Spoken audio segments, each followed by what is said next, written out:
Goeienaand en baie welkom by Fokus. Ek is Lenet Francis. 'n Vanaandsprogram fokus ons op die kommerwekkende hoeveelheid riool wat by Kaapstad in die see gestort word. Ons het ook die uitslag van toetse wat op die seelewe gedoen is. Later kyk ons na die omvang van bendebedrywighede in Port Elizabeth se noordelike gebiede met Helen Weil as 'n gevalle studie. En ons praat met belanghebbendes oor die rigtinggewende hofuitspraak die afgelope week rakende loonbeslagorders. Rioolstortings in die diepsee langs die Suid-Afrikaanse kus vind al etlike dekades landwyd plaas. Die wettige praktyk is egter onlangs aan die groot klok gehang toe ligfoto's wat op rioolvloei in die see by Kaapstad dui op sosiale media verskyn het. Die stad moes sedertdien bond staan om die storting van miljoene liter rou riool, grijswater en skadelike chemikalieë in die Atlantiese Oseaan te verduidelik. Fokus wys vanaand eksklusiewe onderwater videomateriaal van rioolvloei in die see. Die verslag van regisseur Dani Juffers. Die lugfoto's deur die bekende oseaanbewaringsfotograaf Jean Tresvon is reeds geruime tyd besig om onstuimige branders in die moederstad te veroorsaak. Dit toon tekens van grootskaalse rioolvloei in die see naby bekende Kaapstadse vakansiebestemmings en inwoners is bekommerd. En dit blyk dat Jean Tresvon se foto's as 'n groot skok vir baie inwoners gekom het. You occasionally smell the sewage station, but to see it on such a large scale, it's scary.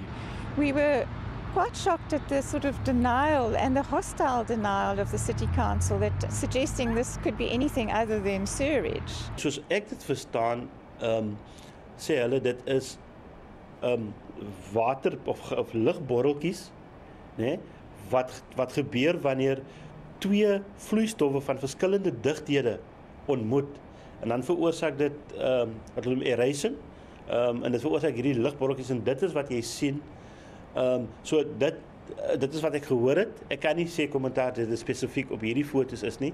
En ons was nog altyd van die opinie dat omdat ons nie dit gesien het nie en nie daar geweet is nie, kan ons die kommentaar daarop lewer nie. Volgens die stad Kaapstad word nagenoeg 25 miljoen liter rou riool daagliks vanaf pompstasies by Groenpunt, Houtbaai en Kamsbaai in die see gestort en die verwagting is dat die hoeveelheid binne 20 jaar kan verdubbel. Die gebiede beskik oor geen landgebaseerde rioolsuiweringsaanlegte wat storting in die stad se sensitiewe kuswaters noodsaak. Op hierdie stadium het ons geen ander alternatief nie. En meeste van die riool vloei by die see tussen Groenpunt en Robben Eiland, 'n amptelike bewaringsgebied in die Atlantiese Oseaan. Die Groenpunt pompstasie hanteer riool van 'n wye gebied wat strek vanaf Woodstock langs die N1 tot by Bantry Bay in die weste en ook die digbeboude stadskern insluit. Die betrokke pyplyn is soos die ander twee byna 3 dekades oud. En met verskeie groot eiendomsontwikkelings in die beplanningsstadium is inwoners en belastingbetalers in die omgewing bekommerd oor die toenemende druk wat stygende inwonergetalle op die rioolstelsel se huidige draagvermoë gaan hê. Well, it's going to have a huge impact because at the moment the outflows hasn't got a huge amount of reserve. And then we've got the waterfront development that's progressing all the time. We've got the V&A Granger Bay Boulevard, which is going to be coming on. We've got possibly the Somerset Hospital precincts, which is going to be converted. And then we still have the base load from the city, which is increasing, and it's probably all going to be channeled through here. Die ontwikkeling in hierdie area het vreeslik gegroei. En ons is ook bekommerd oor die nuwe ontwikkeling wat die stad in Clifton wat basis op nasionale monumentgrond beplan word. Vir 'n groot inkopiesentrum en nog klomp huise, nog geweldig baie druk op hierdie gaan plaas. En dit is waaroor inwoners en bewaringsbewustes bekommerd is. Die eksklusiewe onderwater videomateriaal wat Fokus bekom het, toon die sterk vloei van rou riool by een van die stad se talle riool uitvloeipunte. Miljoene liter per dag, week na week, maand na maand en jaar na jaar. The environmental effects I don't think are well understood, especially in terms of both chemicals and pharmaceuticals going into the water and what impact that actually has on the oceanic ecosystem. Volgens die stad word stukke ontlasting deur siwe in kleiner deeltjies opgebreek voordat dit in die see gepomp word. Dik rioolslyk wat in die pompstasies oorbly, word dan by die vissershok stortingsterrein buite die stad gestort. Alle partikels wat groter as 3 mm is, word verwyder by die pompstasie waar dit deur laat ons noem 'n sifstelsel gaan. Die riool word deur seewater verdun en weggespoel, maar inwoners, duikers, kanoevaarders en branderplankryers is bekommerd oor die invloed van wisselende seestrome en winde op die vloei en eindbestemming van die riool. From a surface side of things, there's no doubt that as soon as you get out of the water in this kind of area, you want to go for a shower instantaneously.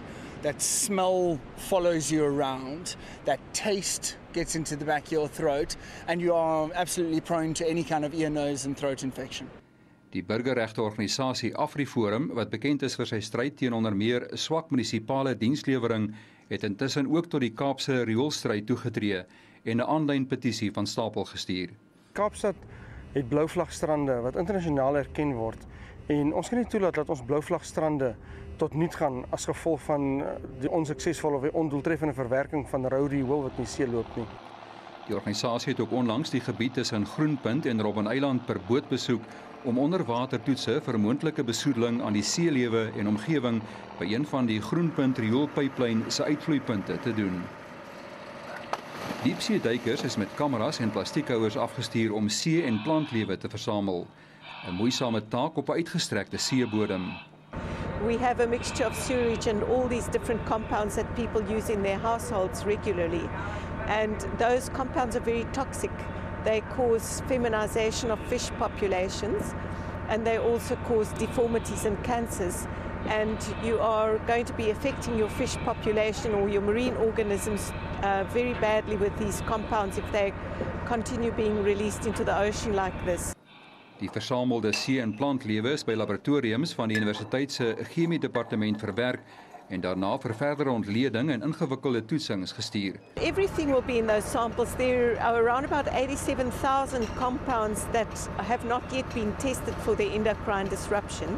And these compounds are coming out with our effluents. You just have to think about a typical day, how one brushes your teeth, you might rinse your mouth with some antiseptic, you might have a shower with shampoo and soap, you might then wash out the bath with some handy-andy. As ons die resultate kry, dan gaan ons dit natuurlik eerstens aan die stad van Kaapstad stuur dat hulle kan sien wat dit is. Dan gaan ons dit ook natuurlik na die publiek onder die publiek se kennis bring om te kan sien wat dit is. In terme van ons permitkondisies wat ons huidigelik het, moet ons die omgewing rondom die pyp uitlating gereeld laat toets. En ons doen dit deur middel van die CSIR. En tot dusver het hulle nog geen rede vir kommer gevind nie. Die stad se huidige permit vir die omstrede rioolstortings verval in 2016. 'n Openbare deelnameproses is verlede maand van stapel gestuur wat deel sal vorm van 'n nuwe aansoek vir 'n kuswateruitlatingspermit van die Departement van Omgewingsake. We've looked at the various experts' opinions and they appear to be very varied. And to us it seems as though it would be irresponsible to make any decision based on the information that's available at the moment. Ons het besluit om 'n bewaringsprokureurs aan te stel en deur hulle navraag te doen aan die nasionale departement om met die uitreiking van die permit aan die stad seker te maak dat aan dit gekoppel is 'n navraag om professionele ondersoek te doen na die pasbaarheid van die sisteme op die oomblik in die see. We want to be proactive, so we'd rather get involved, let them come to us at our ward meetings and report back what is the average, what is the max, what are you peaking, what emergencies have there been, what's going to be in place when there is an emergency and a breakdown. Dit blyk egter dat rioolstortings in Suid-Afrikaanse kuswaters 'n algemene en regeringsgoedgekeurde praktyk is wat landwyd deur verskeie munisipaliteite en metrorade toegepas word. Volgens die Nasionale Departement van Omgewingsake is daar huidigelik 121 amptelike rioolstortingsgebiede in die diepsee langs die Suid-Afrikaanse kus. Well, essentially any municipality that is currently discharging effluent into coastal waters would have to apply for a permit under what is called the Integrated Coastal Management Act. That act came into effect in 2008. Previously, the regulation of that disposal was carried out in terms of the National Water Act. Now, there's a very clear reason as to why that function has been transferred to what we call the ICM Act, because we as government felt that we needed to manage our coast in a holistic and in a consistent manner. And the legislation at the time was considered to be fragmented, and it was felt that issues of water quality need also to be managed within the regime of coastal management. Die departement is tans besig met 'n omvattende nasionale hersienings- en bepalingsproses om die stand van landafkomstige riooluitvloei te bepaal. In 2008 is sowat 800 000 kubieke meter riool daagliks in Suid-Afrikaanse kuswaters gepomp. Fokus het Vrydagmiddag die uitslae van die toetse wat deur die Universiteit van Wes-Kaapland op die versamelende seelewe gedoen is gekry. En dit skets 'n ontstellende prentjie van chemiese besoedeling. Volgens professor Leslie Petrick is duidelike oorblyfsels van bekende bestanddele wat in medisyne soos pynstillers, hoofpynpille en verkouemiddels voorkom geïdentifiseer. Chemiese stowwe wat in plastiekprodukte en kontantstrokies gebruik word, kafeïne, insekdoders en chemiese stowwe wat in klere, meubels, voedselverpakkings en selfs vloermatte voorkom, is ook in die seelewe gevind wat voortdurend omliggende water filtreer om hulle voedsel te bekom. Net hierna die beloofde bydra oor bendebedrywighede in Port Elizabeth se noordelike gebiede. Bly gerus ingeskakel.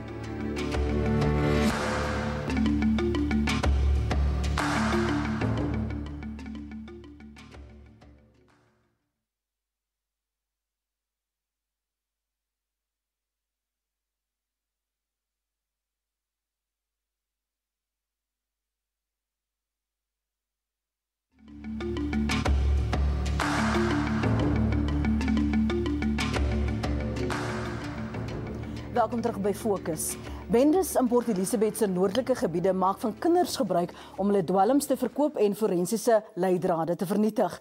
Die Departement van Gemeenskapsveiligheid in die Oos-Kaap het 'n geïntegreerde program saamgestel wat bendegeweld in die gebiede gaan bestry.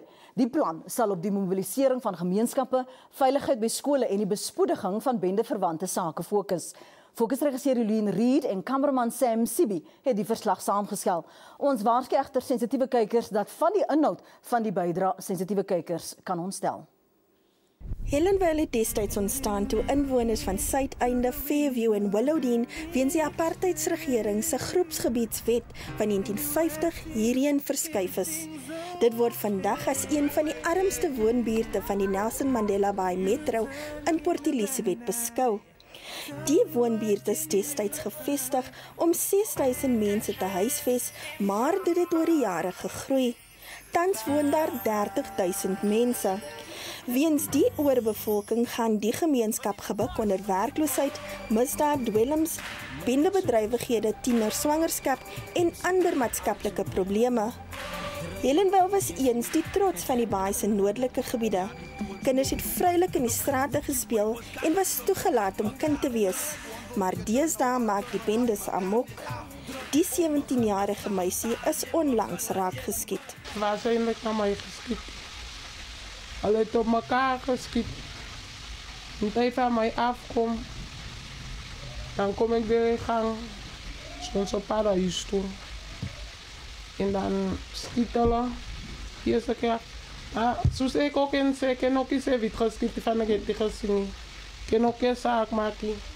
Maar wat ek vir die Here vra is, as die Here weet wie dit, dan moet die Here hom ook doodmaak. En as ek hom kan doodmaak, sal ek hom doodmaak met my hart allerhande. Daar is minstens 21 bendes in die Baai se noordelike gebiede.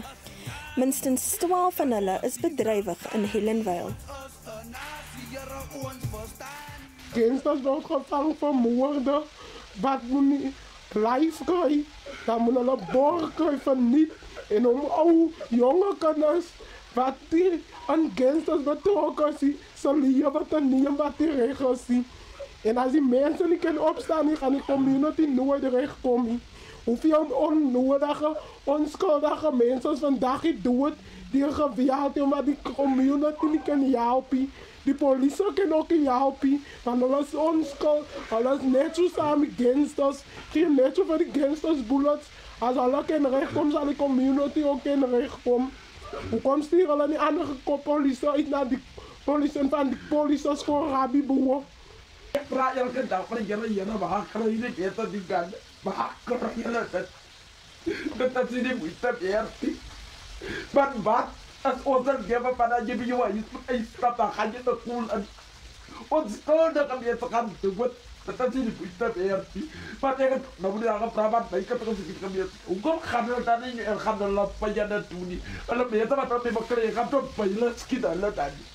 Maar nou moet hulle skiet die jare onskuldige mense doen skiet tot dit nie moeite werd nie. Ons het oor die laaste jaar het ons about 101 voorvalle van bendeverwante gevalle gehad en verlede jaar het ons about omtrent so 36 mense verloor. Die jaar alleen van die begin van die jaar tot nou het ons meer as 50 mense verloor. We've been able to recover some weapons. We've been able to arrest quite a number of gang leaders.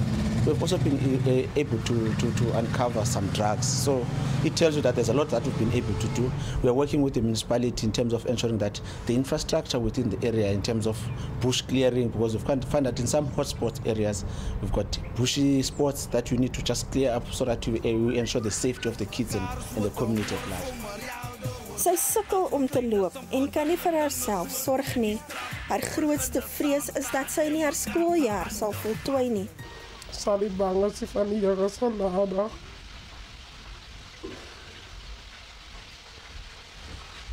Want as die Here nie genade is, dan sal ek nooit geloof het nie.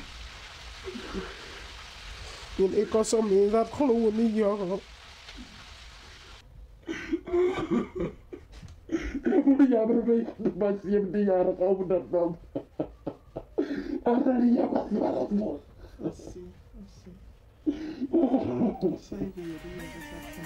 Die afgelope week is die 10-jarige Damien van Rooyen deur sy ouers begrawe. Hy was deur 'n dwaalkoel tydens 'n bendegeveg getref. Het was kaars, ek weet nie so lang, minder as 4 minute wat hulle so skree na my. Om Hans het jou kind geskiet met hom. Toen los ik die personen wat ik samen geweest is, naar haar kop die jaar. Toen ga onderkom toe leeg klaar. Toen lag ik op en vraag Damon praten met pa. Al wat hij me gezegd, hij kan niet gepraat, hij wordt net zo omgedopt zoals wat en die bloed die op zijn borst. Toen leeg ik net zo lichtjes weer neer en bel zijn ma. Baie kinders verlaat die skool op 'n jong ouderdom en word deur bendeleiers gewerf. Die kinders word gelok met belofte van geld en status tussen die bende. In meeste van die gevalle word die klein kinders gebruik om byvoorbeeld te sien sien skoon te maak en meeste van die tyd word die kinders ook gebruik om hulle skietwerk vir hulle te doen. Omdat hulle gevrywaar word van prokureursgelde en wanneer die kind byvoorbeeld gevang word, toegesluit word, dan word die kind in die ouers se sorg oorgelaat. So met ander woorde, hulle haal meer geld uit om vir die legal aspect van die hele saak. You will be shocked to learn that they are leading those gangs from prison. And people the people they are dealing with from outside are not actually the kingmakers or the kingpins of the whole thing. They are actually the operatives on the ground. So that means we need to make sure that we get deeper, and then there's a lot of information gathering that you must do, and you must be patient because it takes time. Remember, other people are fearing for their lives. So there's a lot of work that you must do as from the side of the state to protect the citizens and make sure that whenever you deal with these kinds of syndicates, you are able to close it down and it does not appear again. Jonas meen die inwoners van Helenville is jare deur die bendes getuister, maar is oortuig dat dinge kan verander. Die gangster is met ongelukkig 'n baie sielkundige impak op ons jong mense, wat ook op ons gemeenskap. As jy kyk na die aantal jong mense wat nou in die laaste paar weke gesterf het. As jy kyk na 'n picture op die cover van die Herald waar jong mense die koffin, die kus dra van 'n 10-jarige seun van Helenville en jy dink wat gaan deur hulle gedagtes, hoe gaan hulle in die toekoms die ervaring verwerk. En dit is waarom ek sê die research wat in die Weskaap gedoen word oor die traumatic experiences van die gemeenskap. Dit is iets wat ons moet met dit deel. Ons moet daar kom, ons moet kom met sielkundige hulp vir ons mense. Maar ook soos ek sê, ek sal dit weer emphasize dat job creation en jong mense vandag moet basically obsessed wees met education. En net hierna gesels ons in diepte oor die afgelope week se Hooggeregshof beslissing rakende loonbeslagorders. Bly gerus ingeskakel.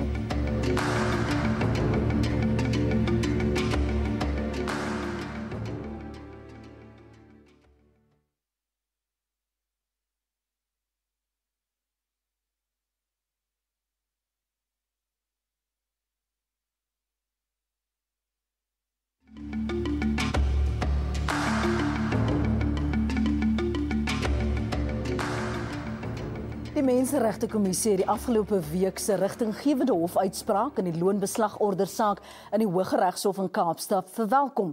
Die hof het bevind dat loonbeslagorders wat teen 'n groep armwerkers van Stellenbosch uitgereik is, onwettig en ongeldig was. Die beslissing het ook verrykende gevolge vir die mikroleningsbedryf. Lucinda Bailey is 'n enkel ma van 2 kinders. Om kop bo water te hou is 'n daaglikse stryd vir haar, al het sy die afgelope 20 jaar 'n werk gehad. 'n Paar jaar gelede het sy in haar nood en desperaatheid R6.500 geleen by 'n mikrolener. Dit sou 'n besluit wees wat sy vir jare sou berou. Ek was baie upset. Ja, vir my was dit hard geweest want ek kan nie eens gelewe het nie. Ek het probeer om te survive. 'n Paar jaar gelede is 'n loonbeslagorder deur 'n klerk van die Landroshof in Kimberley teen haar uitgereik.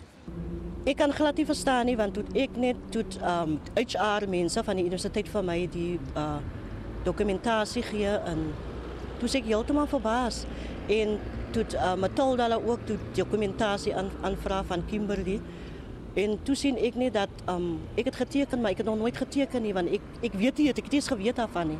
'n Loonbeslagorder is 'n hofbevel wat 'n skuldenaar se werkgewer verplig om 'n gedeelte van sy salaris te weerhou en direk aan die skuldeiser te betaal. Vir die afgelope paar jaar is bykans die helfte van haar salaris van R4.800 afgetrek. Bailey en 14 anders het met die hulp van die Universiteit van Stellenbosch se regshulpsentrum 'n hofaansoek gebring wat verrykende gevolge sou hê. Woensdag het die hof beslis dat hulle onregmatig en ongrondwetlik te nagekom is. The emolument attachment orders issued against the 2nd to 16th applicants in favour of the 4th to 16th respondents and set out in Annexure A to the notice of motion are declared to be unlawful, invalid and of no force and effect. Die hofuitspraak bring nie net verligting vir die 15 werkers wat die wettigheid van die loonbeslagorders teen hulle bevraagteken het nie. Dit sal ook 'n invloed hê op duisende mense wat van die mikro-uitleenbedryf gebruik maak. Die hof het bevind dat lenings wat deur geldskieters aan sommige werkers toegestaan is, roekeloos was. Dele van die wet op landroshowe is ook as ongrondwetlik bestempel. In section 65J2A of the Magistrates Act 32 of 1944 and section 65J2B1 and section 65J2B2 of the Magistrates Court Act are inconsistent with the Constitution of the Republic of South Africa and invalid to the extent that they fail to provide for judicial oversight over the issuing of an emolument attachment order against a judgment debtor. Die hof sê die vermoë van mense om inkomste te verdien en hul gesinne te ondersteun is van sleutelbelang vir hul menswaardigheid. Maar vir Angeline Arison was dit vir 'n lang tyd 'n onbegonne taak. 'n Klerk van die Landroshof het in een dag 3 loonbeslagorders teen haar uitgereik wat byna haar hele salaris geëis het. Dit is nou meer vir my en my kant die geld wat ek uitbetaal het, gaan nou meer help vir my en vir my gesin. Want ek het baie gesukkel, elke maand was daar 'n leegte gewees in my salaris. Dit was 'n groot byt vir my salaris en toe die uitslag kom toe voel ek baie gelukkig. Het gevoel soos 'n groot verligting, iets wat van my skouers afval. Bailey kon haar skaars bedwing na die uitspraak. Vir my beteken dit so verskriklik baie, want ek is 'n enkel ouer, die enigste broodwinner in my huis. En ja, ek begin. So en ek hoop vir die ander ook, dit beteken baie vir hulle, want Okay. Die Suid-Afrikaanse Menseregtekommissie het as 'n vriend van die hof in die aansoek opgetree. Hy sê die uitspraak rig 'n baie duidelike waarskuwing aan geldskieters om te verseker dat hulle op 'n etiese manier teenoor verbruikers optree en dat hulle op 'n wetlike en veral redelike wyse geld van wanbetalers moet herwin. Initially, the unsecured lending market was seen to be an opportunity for poor people to get access to credit.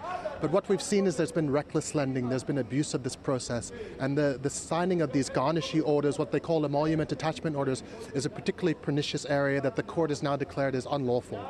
Wat dit beteken vir normale mense is dat waar die misbruik ingetree het, was daar 'n stap gewees waar hierdie BBB's gegee was deur klerke van die hof en daardie proses 'n bietjie verkeerd gegaan in die verlede. Die 14 mikroleners is beveel om die hofonkoste te dra. Die saak sal ook na die prokureursorde verwys word om te bepaal of prokureurs vir die mikroleners hul etiese kode oortree het. Mbaili voel sy het nie 'n kans gestaan teen die skuldeisers nie. Hulle weet ons het geld nodig. Al wat hulle doen, maak 'n voorbeeld van die lenings wat ek gehad het. Dan bel hulle vir jou, vra hulle vir jou of jy nie nog 'n lening wil hê nie. Nou sit jy al klaar in daai finansiële posisie, maar jy het ook nou die geld nodig om miskien iets anders te cover. Nou gaan jy hulle maak dit vir swan, lokal gaan leen nie weer. Maar jy weet vir 'n feit jy kan nie meer leen nie, maar dan gaan leen jy nog steeds. So bly jy in die skuld en jy bly in die skuld en so gaan dit net aan. Die regering, die nasionale kredietreguleerder en die Menseregte Kommissie is ook beveel om skuldenaars oor hul regte in terme van hierdie uitspraak op te voed. Terwyl die uitspraak wyd verwelkom is, dring die vakverbond COSATU in die Wes-Kaap daarop aan dat daar 'n maksimum bedrag gestel moet word vir sulke orders om arm werkers te beskerm. En op daardie verblydende noot vir miljoene Suid-Afrikaanse verbruikers het ons aan die einde gekom van vanaand se program. Ons verwelkom kykers se kommentaar, tweets en voorstelle. Skryf net die woord fokus gevolg deur 'n kort boodskap en SMS dit na 34444. 'n SMS kos R2.